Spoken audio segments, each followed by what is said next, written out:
સુરતની નવી સિવિલ હોસ્પિટલનો કેમ્પસ આજે ગંદકી અને અવ્યવસ્થાના કારણે ચર્ચામાં છે. કેમ્પસની મુખ્ય દરવાજા નજીક આવેલી પીણાની સુવિધા લીક થવાને કારણે આસપાસ ગંદકી ફેલાઈ છે, જે સ્વાસ્થ્ય માટે ગંભીર જોખમ ઊભું કરે છે. સુરત સિવિલ હોસ્પિટલ કેમ્પસમાં ગંદકીની ભરમાર જોવા મળી છે. કેમ્પસમાં ખુલ્લા ગટરનું પાણી જોવા મળે છે, જેના કારણે મચ્છરોની પ્રજનન ક્ષમતા વધી જાય છે અને ડેન્ગ્યુ મચ્છરજનિત રોગોના ફેલાવાની શક્યતા વધી છે. આ ખુલ્લી ગટર દર્દીઓ તેમજ તેમના સગા સંબંધીઓ માટે પણ મુશ્કેલીનું કારણ બની રહી છે. આ ઉપરાંત કેમ્પસમાં અસામાજિક તત્વોની હાજરીની પણ ફરિયાદ છે. કેમ્પસમાં જગ્યા જગ્યાએ દારૂની ખાલી બોટલો, ઠંડા પાણીની બોટલો અને આલ્કોહોલના અવશેષો જોવા મળ્યા છે. મેડિકલ સ્ટોરની આસપાસ આવી અવ્યવસ્થા અને અસામાજિક પરિસ્થિતિના કારણે દવા લેવા આવતા દર્દીઓ તેમજ તેમના સાથે આવતા બાળકોને પણ અસુવિધા અને હચમચાટનો સામનો કરવો પડે છે.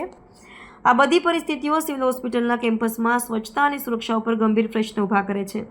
દર્દીઓ અને જનતાની અપેક્ષા છે કે સંક્ષેપમાં મુદ્દાઓના નિરાકરણ માટે સંબંધિત અધિકારીઓ તરફથી જરૂરી પગલાં લેવામાં આવશે. સ્વાસ્થ્યના મંદિર સમાન ન્યૂ સિવિલ હોસ્પિટલ લોકોના સુખાકારી માટે છે. માંદા લોકો અહીંયા આવતા હોય, પરંતુ ન્યૂ સિવિલના મેઇન ગેટ પર જે સાઈડો મેડિકલ આવેલી છે એના ગાર્ડન પાસે જે રીતની આ તકલીફ દેખાઈ રહી છે, જે રીતના કચરો દેખાઈ રહ્યો છે, દારૂની બોટલો દેખાઈ રહી છે, તો અહીંયા ક્યાંક ને ક્યાંક હું માનું છું કે આવારા તત્વો દારૂ પીતા હોય છે. અહીંની સિક્યુરિટી ક્યાં છે?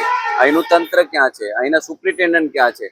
જેમનું કામ છે કેમ્પસ આખું ક્લીન રહે, સારું રહે, એનું ધ્યાન રહે, કોઈ આવારા તત્વો આવે નહીં. પોલીસ ક્યાં છે? આ તમામની જવાબદારી છે આ કેમ્પસને સ્વસ્થ અને સારું રાખવું, આવારા તત્વોથી બચાવવું. કેમ કે લોકો અહીંયા માંદા હોય છે, લોકો સારા થવા માટે આવતા હોય, પરંતુ અહીંયાથી ક્યાંક ને ક્યાંક બીમારી લઈને જાય એવી આ વ્યવસ્થા અહીંયા દેખાઈ રહી છે. એટલે કડકમાં કડક પગલાં લેવા જોઈએ ને આવારા તત્વો આવા દારૂ બિલકુલ અહીંયા કેમ્પસમાં નહીં, ગુજરાત આખામાં દારૂની બંધી છે, તેમ છતાં ખુલ્લેઆમ અહીંયા પીતા હોય ને આવી રીતના બોટલો પડી હોય તો આ બિલકુલ યોગ્ય નથી, ગંભીર બાબત છે. બિલકુલ ખાણીપીણી વાળા હોય એમને પણ ખુલ્લામાં ના વેચવું જોઈએ. મચ્છરો આજુબાજુમાં હોય એ પણ બેસતા હોય તો લોકો સારા થવાની જગ્યાએ પાછા બીમાર પડે. એટલે તમામ લોકોએ ધ્યાન રાખવું જોઈએ. ખાસ કર તંત્રની આ જવાબદારી છે, પોલીસની ફરજ છે કે આવા આવારા તત્વો અહીંયા કે દારૂ પીતા હોય, આવી રીતના ખુલ્લેઆમ કચરો જો ભેગો થઈ ગયેલો હોય તો આ બિલકુલ યોગ્ય નથી. એટલે આવારા તત્વો ઉપર, દારૂ પીનારા તત્વો ઉપર કડક કાર્યવાહી કરવી જોઈએ. અને સામાજિક તત્વો માટે આ ખુલ્લા અડ્ડો બની ગયો. બિલકુલ આ સિવિલનું જે કેમ્પસ જોતા એવું લાગે છે, જે રીતની પરિસ્થિતિ છે આ ગાર્ડનની, એ ચોક્કસ એવું દર્શાવે છે કે આવારા તત્વો અહીંયા દારૂ આટલા પીતા હોય તો જ આટલી બધી બોટલો હોય.